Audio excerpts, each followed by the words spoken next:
Muito bom dia a todos. Live a live com Simcha. Lembra bem essa palavra-chave. Simcha, alegria. Positivo. Com força, coragem. Somos no meio de um estudo profundo. E analisando o episódio, a história que aconteceu com Yaakov e seu irmão gêmeo Esaú. Aquela briga que após que o versículo diz que Yaakov ficou sozinho, o homem lutou com ele até romper a aurora. Vimos ontem que era uma noite de muita introspeção para Jacob. Aquilo que ia acontecer no dia depois, quando ele ia de fato se encontrar com Esaú, isso espelhou aquilo que aconteceu na noite anterior. Naquela noite, quando Yaakov estava sozinho, a briga estava interna, dentro do Yaakov. E quando foi solucionado, os eventos do próximo dia começam a fazer sentido. Ou seja, foram 22 anos de uma briga terrível. Vamos lembrar que foi Yaakov quem tirou os bênçãos do pai Yitzhak, que eram destinados para Esaú. Foi Jacob, se vestiu como Esaú e tirou aqueles bênçãos para ele. Esaú não lhe perdoou. De tal forma que ele falou, chegam os dias que meu pai vai morrer, eu vou matar meu irmão Yaakov. Isso foi inaceitável, diz Esaú. Ele roubar, me enganar o nosso pai, tirar os berachot, tirar os bênçãos. Isso está totalmente errado. Em primeiro lugar, ele me enganou com a primogenitura. Me pegou no momento fraco. Vendi. Mas isso foi com muita astúcia do lado do Yaakov. Também tirar os bênçãos de uma forma tão enganosa, diz Esaú, isso é imperdoável. Finalmente, Yaakov está voltando para casa após 22 anos e sabe que no caminho ele vai encontrar Esaú, quem jurou que vai lhe matar. Após uma noite de introspeção, o que nós imaginamos que ia acontecer? Yaakov lutou contra o anjo de Deus, se deu bem naquela noite. Mas quando ele se encontra com Esaú no próximo dia, encontramos um cenário totalmente diferente. Qual que foi a maneira que Jacob se preparou na prática para ver Esaú? Yaakov ergueu os seus olhos e viu Esaú se aproximando dele com 400 homens. Ele dividiu as crianças entre Leia e Raquel, suas duas serviçais. Ele colocou as empregadas e seus filhos na frente. Aliás, não empregadas, concubinas, para falar a verdade. Leia e seus filhos atrás deles e Raquel e Yosef na retaguarda. Yaakov se adiantou antes de todo esse grupo e prostrou-se 7 vezes à medida que aproximava seu irmão. Imagina o seguinte, Yaakov, ela se prostrou 7 vezes à medida que ele se aproximou de seu irmão. Esaú correu para encontrar Yaakov. Ele o abraçou e se atirou ao seu pescoço, lhe beijou e ambos choraram. Olha. Que afeto, que amor. Esaú ergueu os olhos e viu as mulheres e as crianças e disse, quem são essas? Yaakov disse, são os filhos que Deus graciosamente deu ao seu criado. Se chama criado. E depois todo o grupo se prostraram. Leia e seus filhos, Yosef e Raquel, todos se prostraram diante do Esaú.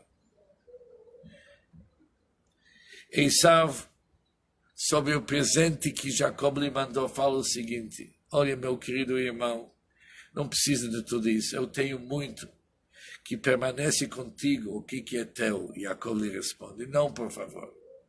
Se eu encontrei graça em seus olhos, então tome meu presente de minhas mãos, porque eu vi sua face, que é como ver a face de Deus. E o Senhor me recebeu favoravelmente. Faz favor, aceita meu presente, porque eu tenho tudo.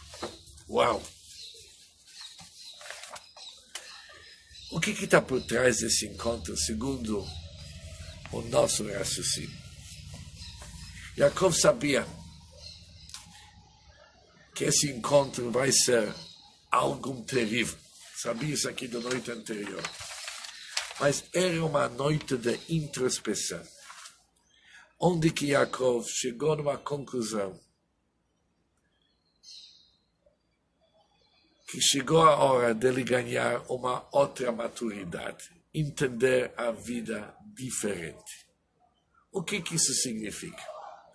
Quando olhamos os versículos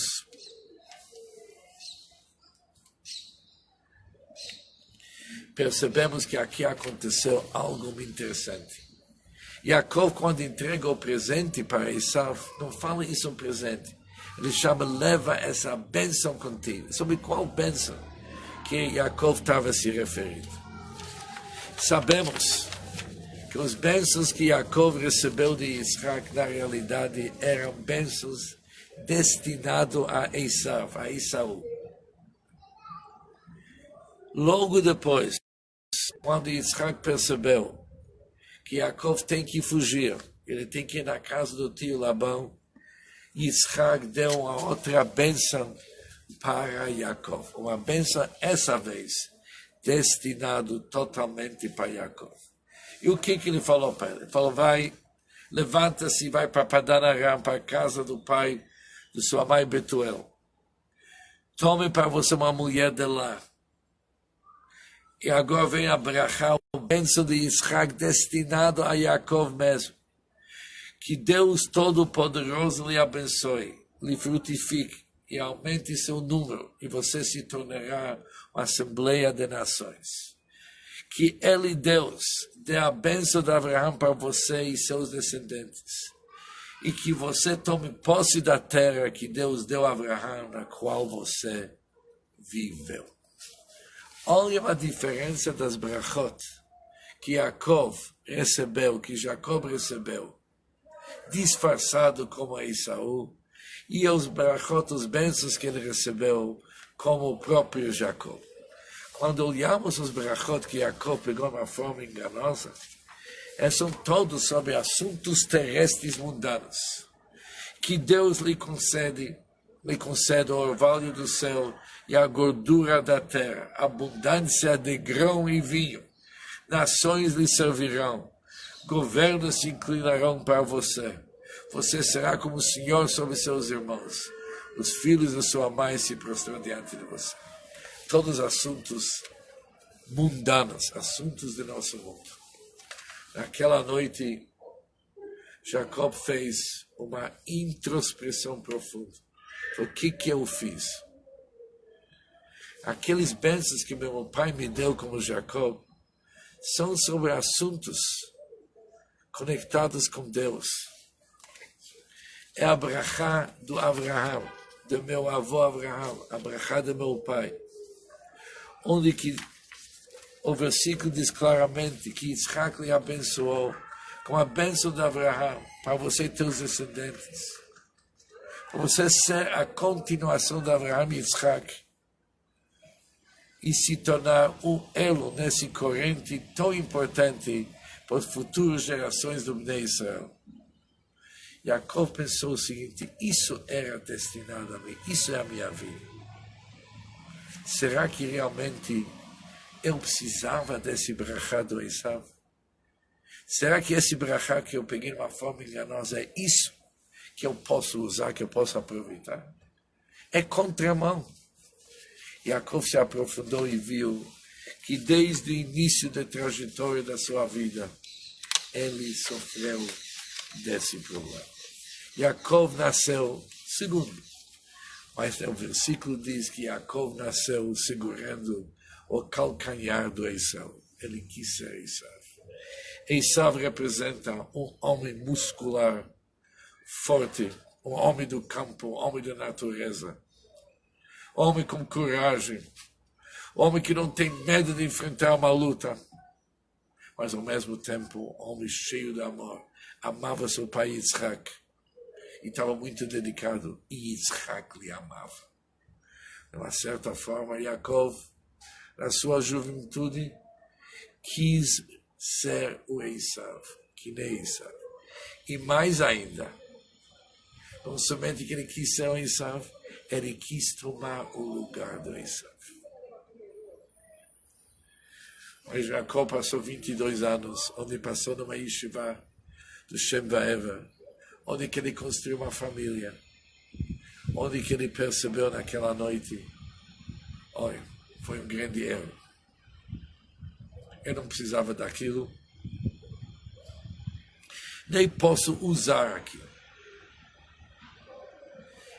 Talvez precisava passar pelo esse trajetório da minha vida, tentar ocupar um espaço que não é meu, para chegar numa conclusão que isso não é meu destino, não é o propósito da minha alma, não é porque Deus me mandou para esse mundo.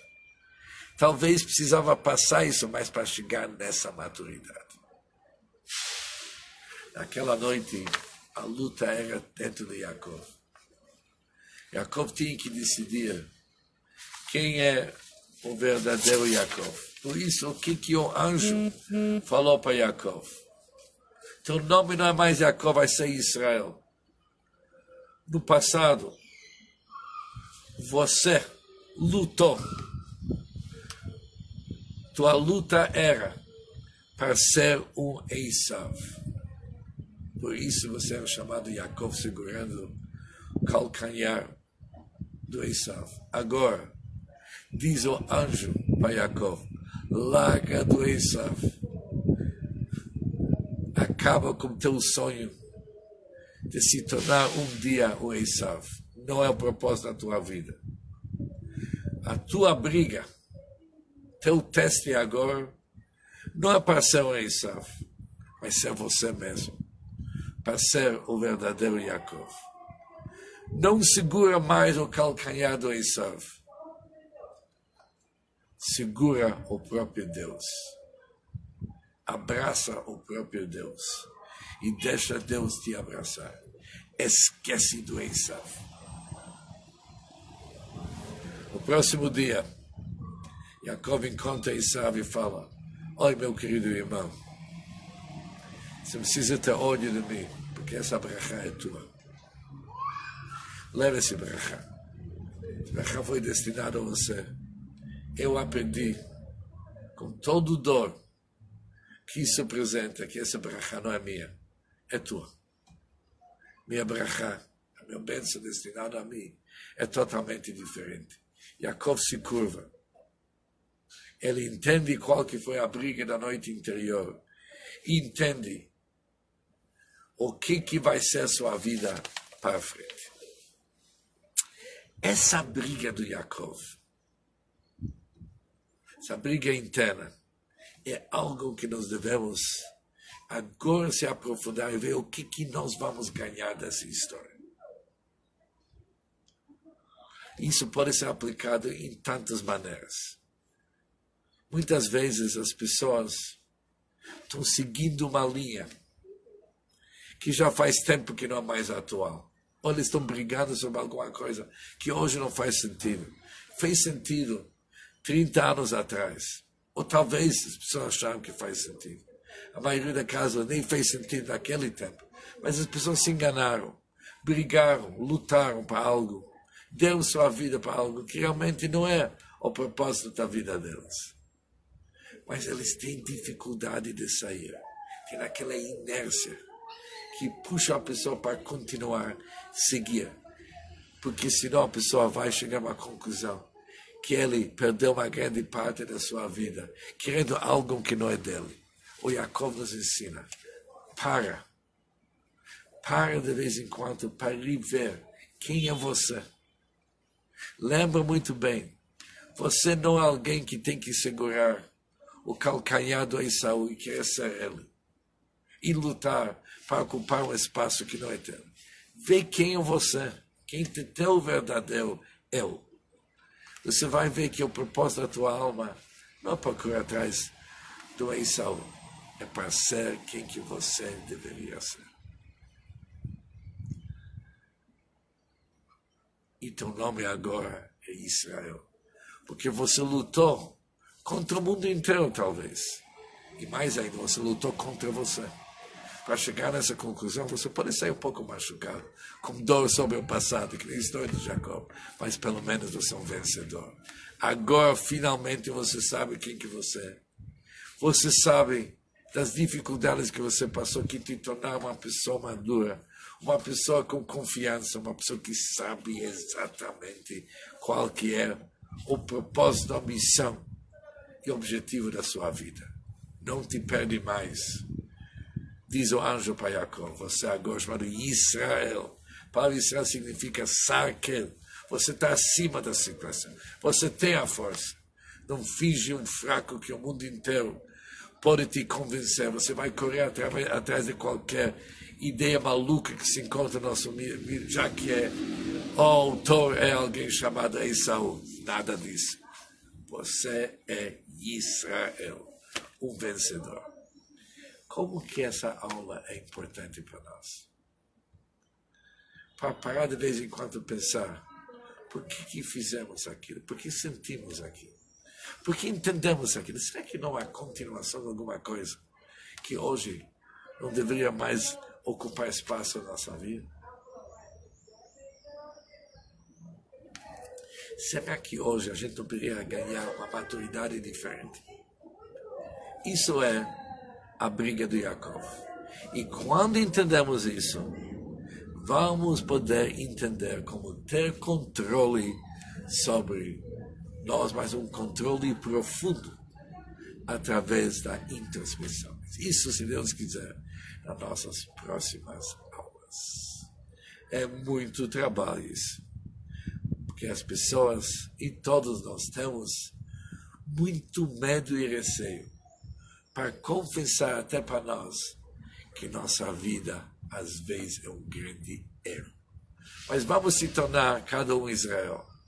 Vamos se tornar acima da situação, com vitória total, em sintonia com nossa alma e com a missão da nossa vida. Bom dia para todos e muita alegria, muito simcha mesmo.